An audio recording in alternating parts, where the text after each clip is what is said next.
Los ricos no se mezclan con gente como tú, dijo mi suegra en la boda. Me quedé callado. Cuando el maestro de ceremonias tomó el micrófono, anunció, un aplauso para el gran hombre que compró este lugar. Mi nombre es Daniel, tengo 36 años y llevo casi 6 años casado con Emily. Ella creció en una familia de esas que hablan de dinero como si fuera una medida de valor humano. Sus padres viven en Connecticut, tienen una casa enorme, membresías en clubes privados y amigos que parecen conocerse todos entre sí desde la universidad. Yo crecí en Ohio, en una familia bastante normal. Mi padre trabajó como mecánico durante toda su vida y mi madre fue enfermera. Nunca pasamos hambre, pero tampoco tuvimos dinero de sobra. Cuando conocí a Emily yo estaba empezando mi propia empresa de logística con un amigo. Nos fue bien, después muy bien y, con los años, terminé teniendo bastante más dinero del que mi familia política imaginaba. Nunca se lo dije a nadie porque no me interesaba presumir y porque Emily sabía perfectamente que mi patrimonio era considerable. El problema era que su familia siempre me había visto como el tipo que tuvo suerte y se casó con una mujer de mejor posición. Mi suegra, Margaret, nunca me lo perdonó. Durante años hizo comentarios disfrazados de bromas sobre mi ropa, mi acento, mi familia y hasta sobre la universidad a la que fui. Si compraba un reloj caro, decía que estaba intentando aparentar. Si llegaba con un coche normal, decía que por fin estaba aprendiendo a vivir dentro de mis posibilidades. Era imposible ganar. La situación llegó a un punto ridículo durante nuestra boda.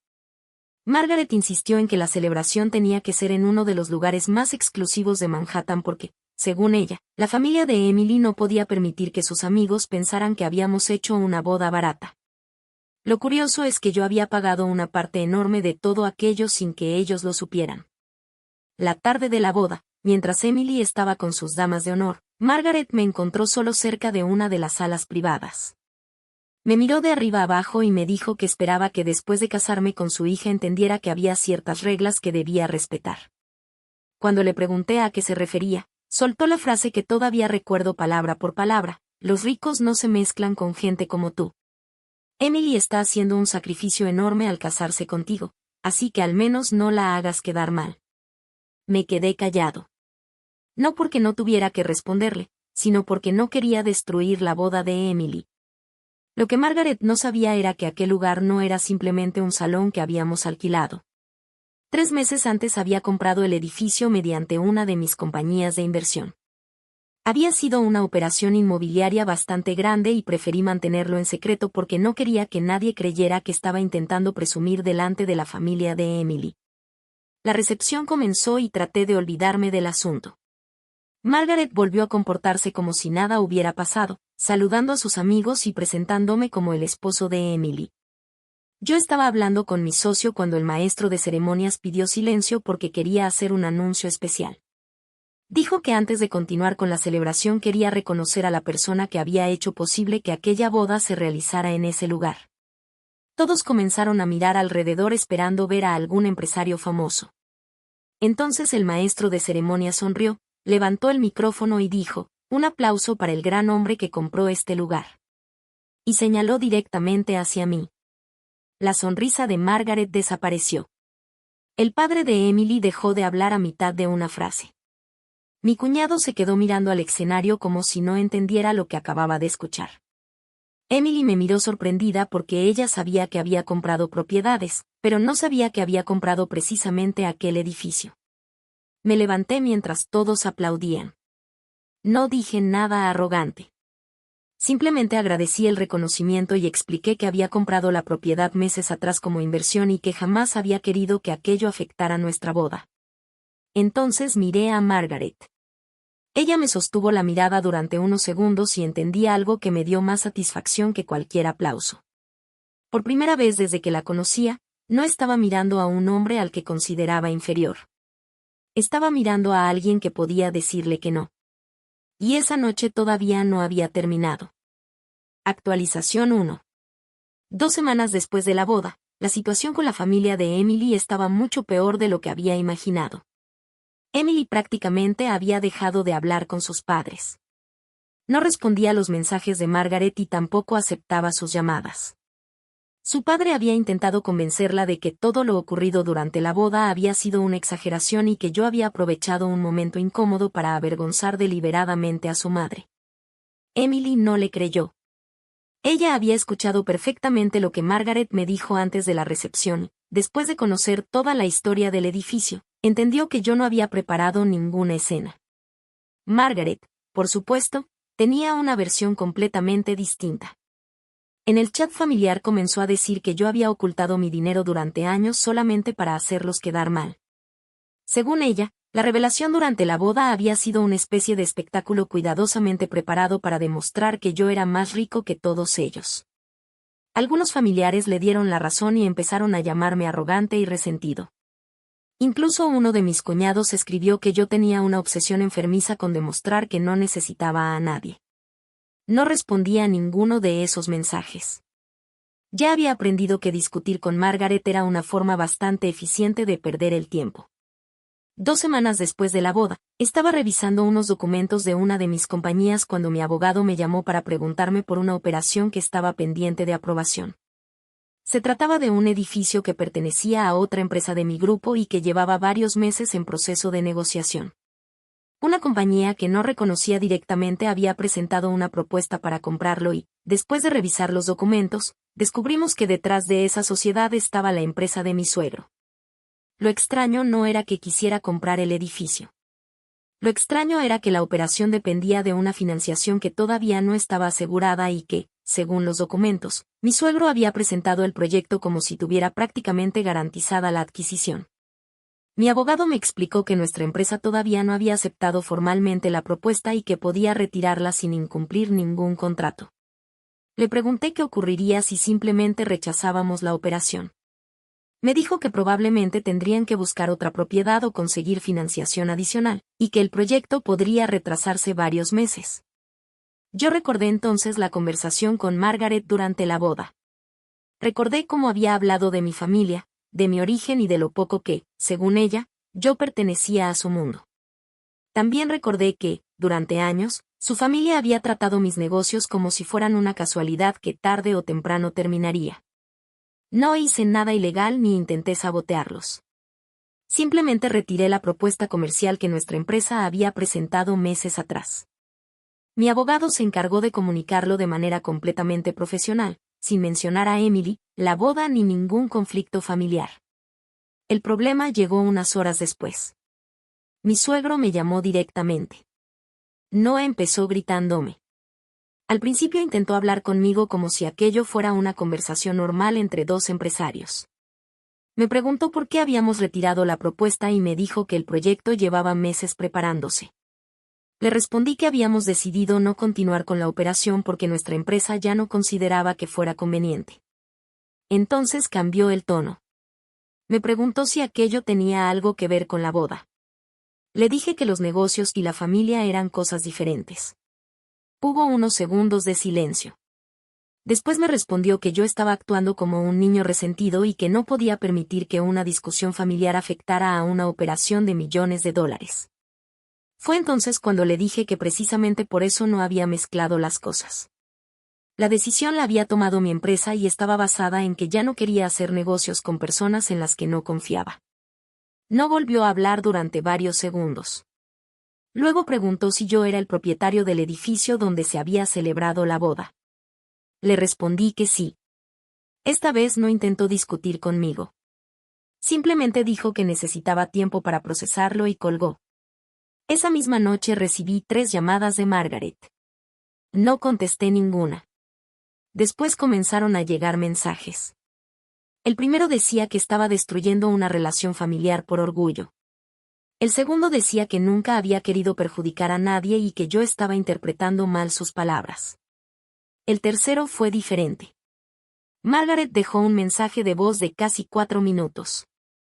Al principio todavía estaba molesta y decía que yo debía aprender a separar los negocios de los problemas personales. Pero conforme avanzaba la grabación, su voz cambió.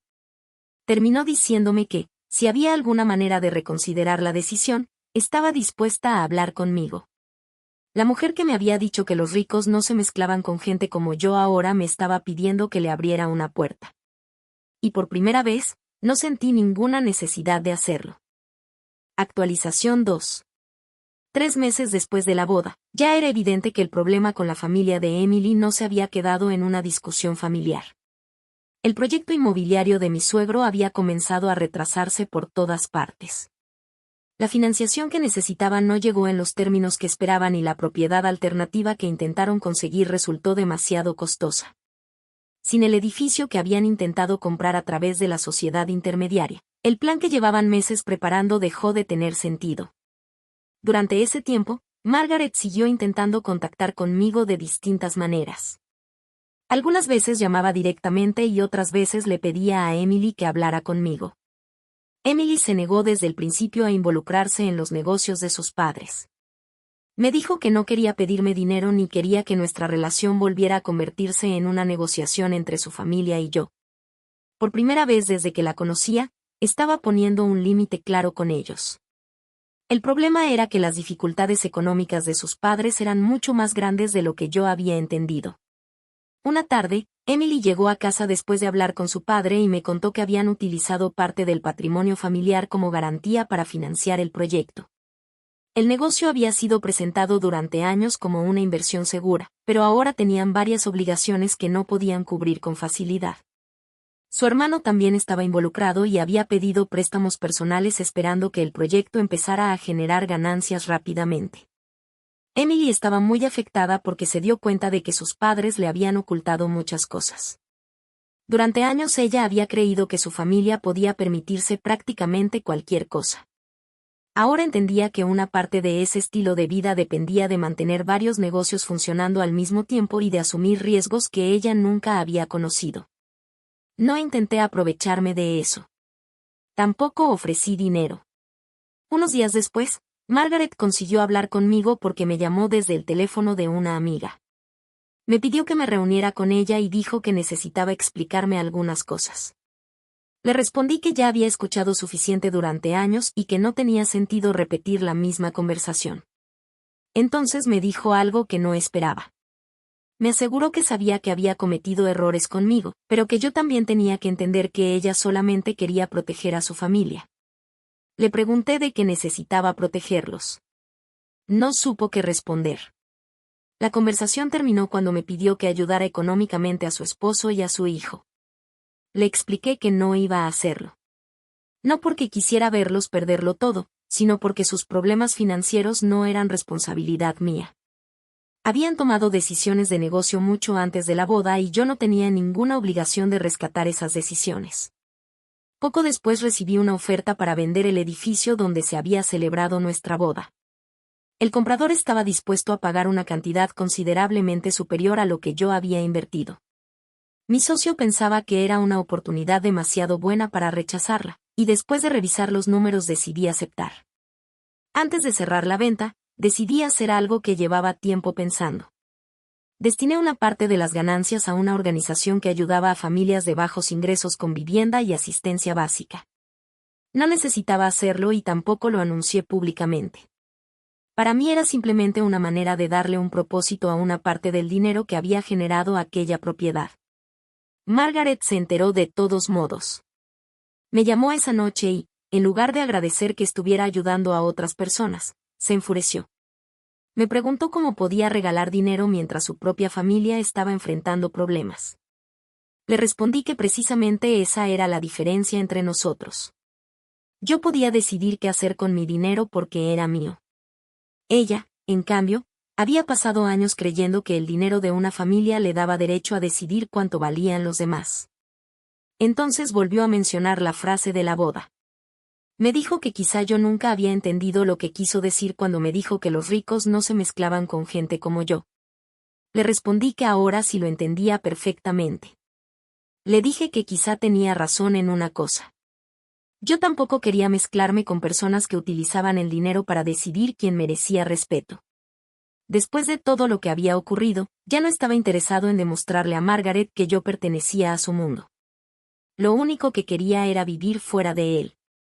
Emily escuchó parte de aquella conversación y, cuando terminé la llamada, me dijo que por primera vez sentía que podía respirar sin preocuparse por lo que sus padres pensaran de nosotros. No necesitábamos su aprobación, ni sus contactos, ni su dinero. Y esa fue probablemente la primera vez desde que conocí a Emily en que entendí que la verdadera ruptura con su familia no había ocurrido durante la boda. Había ocurrido cuando dejamos de necesitar que ellos nos aceptaran. Actualización final. Un año después de la boda, las cosas habían cambiado por completo. Emily y yo seguíamos juntos y nuestra relación era mucho más tranquila ahora que habíamos dejado de intentar mantener una relación cercana con su familia. No hubo una pelea definitiva ni una gran discusión que terminara con todos los vínculos rotos. Simplemente dejamos de responder a ciertas llamadas, dejamos de asistir a reuniones familiares y dejamos de permitir que los problemas de sus padres entraran en nuestra casa. Durante ese año, el negocio de mi suegro terminó entrando en un proceso de reorganización después de perder varios proyectos importantes. El proyecto que había intentado financiar terminó siendo demasiado costoso y algunas de las propiedades que habían utilizado como garantía tuvieron que venderse para cubrir parte de las obligaciones. Mi cuñado tampoco salió bien parado. Había acumulado deudas esperando que el proyecto generara suficiente dinero para pagarlas y terminó teniendo que vender varios bienes personales. El padre de Emily finalmente dejó de participar activamente en los negocios. Margaret se mudó a una casa mucho más pequeña y, según Emily, seguía diciendo a algunos familiares que todo había empezado por culpa mía. Nunca aceptó que sus propias decisiones habían contribuido a la situación. Para ella, yo siempre sería el hombre que había entrado en su familia sin pertenecer realmente a ella y que después había utilizado su dinero para destruirlos. Yo nunca intenté convencerla de lo contrario. Unos meses después regresé al edificio donde habíamos celebrado la boda. La propiedad había sido vendida y la nueva empresa estaba haciendo algunas modificaciones antes de comenzar a utilizarla. Fui allí porque tenía una reunión relacionada con otra inversión y, mientras esperaba, vi a Margaret. No esperaba encontrarla. Ella también se sorprendió al verme. Durante unos segundos ninguno de los dos dijo nada. Después se acercó y me preguntó cómo estaba. Su tono era completamente diferente al de aquella noche de la boda. No había arrogancia ni intención de discutir. Parecía cansada. Terminamos hablando durante unos minutos. Me dijo que había pensado mucho en todo lo ocurrido y que sabía que había cometido errores. También dijo que quizá había sido demasiado dura conmigo y que, en su momento, había creído que estaba protegiendo a Emily de alguien que no consideraba adecuado para ella. Le respondí que había tenido muchas oportunidades para disculparse antes, pero que cada vez que alguien cuestionaba su comportamiento ella encontraba una manera de convertirlo en culpa de otra persona. Margaret bajó la mirada y me preguntó si algún día podría perdonarla. Le dije que no le guardaba rencor. Era verdad. Después de un año ya no sentía rabia cuando pensaba en ella. Pero también le expliqué que perdonar no significaba volver a abrirle la puerta de mi vida. Ella me preguntó entonces si todavía recordaba lo que me había dicho antes de la boda. Le respondí que sí. Me preguntó si todavía pensaba que ella no era una persona como yo. Le dije que ahora entendía exactamente lo que había querido decir aquella noche. Ella hablaba de dinero. Yo había tardado mucho en entender que la diferencia entre las personas no estaba en cuánto tenían en el banco, sino en cómo trataban a quienes creían que no podían hacerles nada. Margaret no respondió. Me despedí y salí del edificio. Emily estaba esperándome afuera porque habíamos quedado en encontrarnos después de mi reunión. No le conté todos los detalles de la conversación inmediatamente. Simplemente le dije que había hablado con su madre y que no había cambiado nada de lo que habíamos decidido. Seguimos caminando juntos. Nunca destruí el negocio de la familia de Emily. Nunca inventé acusaciones, nunca amenacé a nadie y nunca hice una maniobra ilegal para quitarles dinero. Lo único que hice fue dejar de protegerlos de las consecuencias de sus propias decisiones.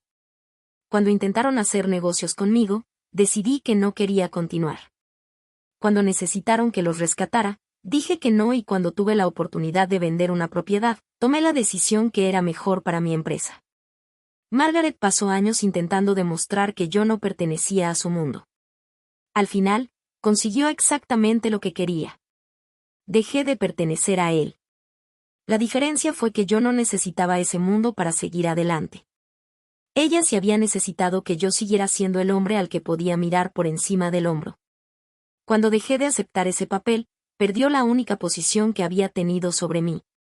Emily y yo seguimos caminando sin mirar atrás. Y mientras nos alejábamos del lugar donde había comenzado todo, pensé en aquella frase que durante tanto tiempo había recordado con rabia. Los ricos no se mezclan con gente como tú. Quizá Margaret había tenido razón después de todo. Yo tampoco quería volver a mezclarme con gente que confundía tener dinero con tener derecho a decidir cuánto valían los demás.